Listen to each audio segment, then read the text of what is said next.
नमस्कार and welcome to Bharat affairs. Russia Ukraine war जो कि 2.5 साल से भी ज़्यादा हो चुके हैं और इस 2.5 साल के बीच में रशिया की तरफ से रिसेंटली यहाँ पर यूक्रेन के पोल्टावा सिटी में एक सबसे बड़ा अटैक किया गया है इस 2.5 साल के बाद में, जहां पर यह कहा जा रहा है कि 50 से भी ज़्यादा लोगों की जाने गई है। कुछ आर्टिकल्स यहाँ पर यह बता रहे हैं कि शुरुआत में ये जो आंकड़े थे 41 के करीब थी और जो इंजरीज थी वो 200 के करीब थी, लेकिन अब ये जो डेटा है वो बढ़कर एटलीस्ट यहाँ कहा जा रहा है 51 जो है लोगों की यहाँ पर जान गई है और 219 जो लोग हैं वो इंजर्ड हुए हैं। और रशिया ये जो स्ट्राइक यूक्रेन के पोल्टावा सिटी में किया है, बेसिकली रशिया टारगेट किया है पोल्टावा का जो मिलिट्री ट्रेनिंग सेंटर है और जो हॉस्पिटल है, इसे रशिया ने टारगेट किया है। और आप देखेंगे इस पर दुनिया भर की आर्टिकल्स आज के टाइम में पब्लिश किए जा रहे हैं, जिसमें यहाँ पर जेलेंस्की ने इस अटैक के बाद में इन्वेस्टिगेशंस का ऑर्डर यहाँ पर दे दिया है। और रशिया ये जो अटैक किया है ये बैलिस्टिक मिसाइल्स का यूज किया है और इस बैलिस्टिक मिसाइल्स के जरिए पोल्टावा सिटी जो कि यूक्रेन में है यहाँ पर ये अटैक किया है। लेकिन इस बीच में सबसे बड़ा जो सवाल निकल के यहाँ पर ये आ रहा है कि पोल्टावा सिटी जहाँ पर रशिया ने हाल ही में यहाँ पर अटैक किया है, इस अटैक का रीजन क्या है और इस अटैक को लेकर रशिया जो है इसकी क्या मंशा है, इंटेंशन क्या है, इस पर भी हम इस वीडियो में बात करने वाले हैं। और यहाँ पर फाइनली यहाँ बात करेंगे कि रशिया यूक्रेन वॉर को लेकर क्यों आज के टाइम में यूक्रेन हो चाहे रशिया हो, ये दोनों इंडिया की तरफ देख रहे हैं। देखिए, अगर हम बात करें रशिया की तो रशिया इस 2.5 साल के दौरान में अगर क्रीमिया को छोड़ दे, क्योंकि क्रीमिया को रशिया ने 2014 के टाइम में एनेक्स किया था, कैप्चर किया था, इसके बाद में आप देखेंगे कि जब से वॉर ये स्टार्ट हुई है तब से लेकर लुहांस, दोनेत्स्क, ये जो पूरा दोनबास का जो रीजन है ये पूरा इन्होंने कैप्चर किया है। और इसके बाद में रशिया का टारगेट है पोल्टावा सिटी। पोल्टावा जो है आप ये कह सकते हैं कि यहाँ से अगर ये जो रीजन है रशिया कैप्चर कर लेता है तो यहाँ से इसके बाद में जो टारगेट होगा वो यूक्रेन का जो कैपिटल है कीव, इसे कैप्चर करना इजिली आसान हो सकता है, क्योंकि अगर कीव यहाँ पर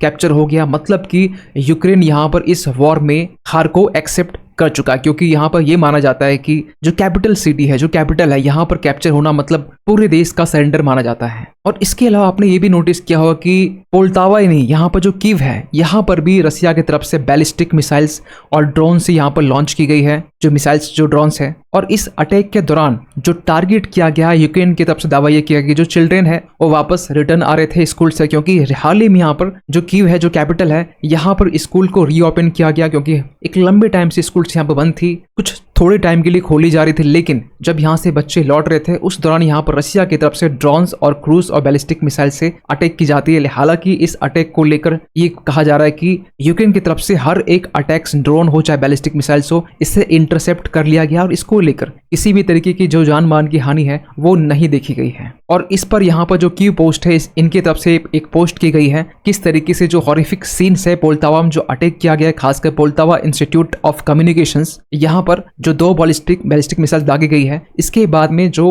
तस्वीरें, जो छोटी सी क्लिप बाहर निकल गई है, आप उसको इजिली देख सकते हैं।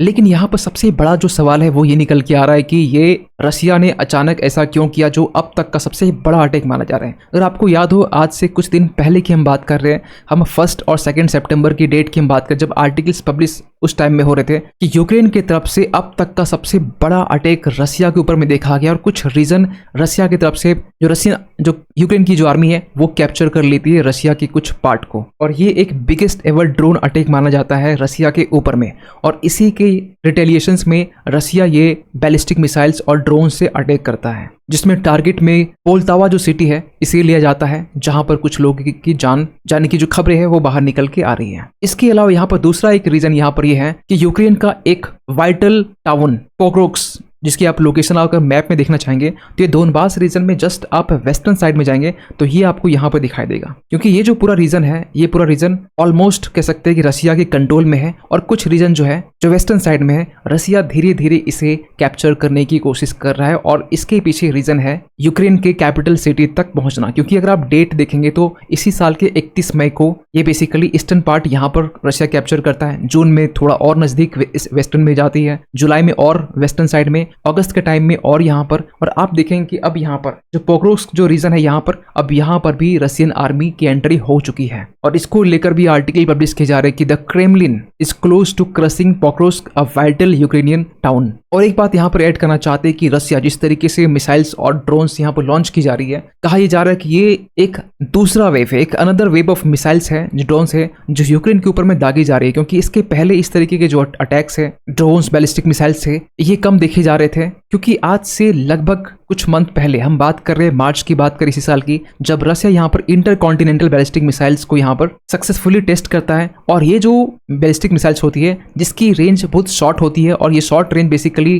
टेस्ट ही किया गया यूक्रेन के अगेंस्ट यूज करने के लिए। और इस पोल्तावा सिटी में अटैक के बाद में यूएस की तरफ से रिएक्शंस आते हैं। यूएस के जो रिसर्चर्स है, इन्होंने यहाँ पर यह कहा कि रसिया ये जो अटैक किया है पोल्तावा सिटी में, ये बेसिकली रसिया अपने न्यूक्लियर पावर जो मिसाइल्स जो साइट है, यहाँ से ये रसिया जो है वो पोल्तावा सिटी में अटैक किया है। इवन कि इसको लेकर यहाँ पर यूएस, अमेरिका यहाँ पर यह भी कह रहा है कि रसिया खासकर इस अटैक में नॉर्थ कोरिया के द्वारा जो बैलिस्टिक मिसाइल्स जो बनाई गई है, इसका यहाँ पर यूज किया गया है। क्योंकि अगर आज के टाइम में आप देखेंगे, नॉर्थ कोरिया के पास में जो मिसाइल्स है, जो बैलिस्टिक मिसाइल्स है, जो रेंज है, वो लगातार कहीं कहीं बढ़ती जा रही है। क्योंकि 2011 के टाइम में जब किम जोंग उन पावर में आते हैं, इसके बाद में अपनी मिसाइल्स की जो रेंज है वो बढ़ाने के बाद में जो नॉर्थ कोरिया है, इनके पास जो इंटरकॉन्टिनेंटल बैलिस्टिक मिसाइल्स है, जिसका एक नाम है होसोंग 14, होसोंग 15, जो माना यह जाता है कि ये पूरे यूएसए जो अमेरिका है, पूरे कॉन्टिनेंट को ये कैप्चर कर सकता है। लेकिन इसके अलावा यहाँ पर नॉर्थ कोरिया काम कर रहा है होसोंग 17 पर, जिसकी रेंज बताई जा रही है कि काफी ज्यादा इसकी रेंज है, जो यूएस के साथ में पूरे यूरोपियन जो कंट्री है इसे कैप्चर कर सकती है। यानी इनके पास में, नॉर्थ कोरिया के पास में 50 ऐसे न्यूक्लियर वेपन्स है जो आज के टाइम में न्यूक्लियर जो नॉर्थ कोरिया के पास में है। ये हालांकि 2006 के टाइम में ये 2003 के टाइम में नॉन प्रोलिफरेशन जो ट्रीटी है, इससे ये बाहर निकल गया था। और जैसे ही बाहर निकला, उसके 3 साल के बाद में 2006 के टाइम में नॉर्थ कोरिया 6 से न्यूक्लियर टेस्ट करता है, और इसके बाद में यूएस की तरफ से भी जो सैंक्शंस है वो इंपोज की जाती है। लेकिन आप यहाँ पे एक क्वेश्चन पूछेंगे कि यहाँ पर रसिया क्यों नॉर्थ कोरिया का जो बैलिस्टिक मिसाइल्स है वो यूज कर रहा है। इसके पीछे रीजन ये है, और इसको समझने के लिए पहले आपको जानना होगा कि जो रसिया है, इसके पास में ऑलरेडी इनके पास में RS-28 सरमाट है, जो ये माना जाता है कि एक super heavy intercontinental ballistic missile, जिसकी रेंज 18,000 किलोमीटर है, जो पूरे मेन लैंड जो अर्थ है, किसी भी रीजन को ये टारगेट कर सकता है। लेकिन रसिया की जो रियल लड़ाई है वो तो यूक्रेन के साथ में है, और यूक्रेन के साथ में रसिया को यहाँ पर नीड होगी एक शॉर्ट बैलिस्टिक रेंज मिसाइल्स की। और इसके लिए भी रसिया के पास में 9K70, K720 जो इस्कंदर है, ये मिसाइल्स हैं, जिसकी रेंज 500 किलोमीटर बताई जाती है। लेकिन रसिया के पास जो स्टॉक है इसकी काफी ज्यादा कम है, और इसके लिए यहाँ पर रसिया यूज कर रहा है नॉर्थ कोरिया का बैलिस्टिक मिसाइल्स। और आप हाल ही में देखेंगे, पिछले मंथ की हम बात कर रहे हैं, जब यहाँ पर ऐसे आर्टिकल बाहर निकल के आ रहे थे कि जो नॉर्थ कोरिया है वो 1000 ऐसे नए बैलिस्टिक मिसाइल्स को डेमोन्स्ट्रेट करने वाला है, जो बेसिकली ये शो कर रहा है कि नॉर्थ कोरिया जो है मैसिव प्रोडक्शन कैपेसिटी रखता है, खासकर न्यू बैलिस्टिक मिसाइल्स के रेस्पेक्ट में। और एक्सपर्ट ये मानते हैं कि रसिया इसी बैलिस्टिक मिसाइल्स को अब परचेज कर रहा है यूक्रेन के अगेंस्ट में यूज करने के लिए। और यहाँ पर इस अटैक के बाद में यूक्रेन के जो प्रेसिडेंट हैं जेलेंस्की, इनकी तरफ से भी जो रिस्पॉन्स है वो देखा गया है। इसके बाद में जो जेलेंस्की इन्वेस्टिगेशंस की बात की है, और इस अटैक के बाद में जेलेंस्की ने साफ साफ ये कहा है कि जो भी यूक्रेन के जो पार्टनर्स हैं, फॉर एग्जांपल यूएस और यूरोपियन कंट्री, इनको यहाँ पर ये रिक्वेस्ट की जा रही है कि हमें यहाँ पर और भी ज्यादा एयर डिफेंस सिस्टम दी जाए, लॉन्ग रेंज मिसाइल्स यहाँ पे इनको दी जाए। इवन कि कुछ मंथ पहले से जेलेंस्की ने यहाँ पर अपने पार्टनर जो देश है, इनको यहाँ पर ये अर्ज कर रहा है कि हमें लॉन्ग रेंज मिसाइल चाहिए, और इसके लिए यूएस को ये कहा जा रहा है कि हमें आप परमिशन दीजिए कि यूक्रेन जो है वो लॉन्ग रेंज मिसाइल्स को यूज कर सके रसिया के अंदर में। लेकिन यूएस यहाँ पर साफ साफ ये कह रहा है कि हमारे द्वारा जो मिसाइल्स आपको दी गई है, ये आप ओनली डिफेंसिव पर्पस के लिए आप यूज करेंगे, इसी के लिए अलाउ है, और एक वेरी लिमिटेड वे में आप इसे यूज करेंगे, खासकर रसिया के बॉर्डर रीजन में। क्योंकि जेलेंस्की जो है वो यहाँ पर ये डिमांड कर रहे हैं कि हमें यूएस का जो नेसेम्स है, पैट्रियट है, हॉक है, सेम्स है, इसकी डिमांड यहाँ पर की जा रही है, जो इनके पास में शॉर्टेज अभी हाल फिलहाल में देखी जा रही है। और इसको लेकर यहाँ पर जो जेलेंस्की है अपने जो डिप्यूटी चीफ जो है इनको यहाँ पर हटा चुके हैं। इसके अलावा जो डिप्यूटी प्राइम मिनिस्टर है, और इसके अलावा साथ साथ में जो 3 अदर मिनिस्ट्रीज है, ये ऑलरेडी ये चीज देखकर रिजाइन कर चुके हैं। और यहाँ पर जेलेंस्की के पास में सबसे बड़ा एक चैलेंज ये आ रहा है कि कैसे रसिया यूक्रेन जो वॉर है इसे रोका जाए, और कौन ऐसा देश है जो इस वॉर को रुकवा सकता है। ये बात जेलेंस्की बहुत अच्छे जानते हैं, और इसके लिए ये पहले भी कर चुके हैं ये बात। जब पीएम मोदी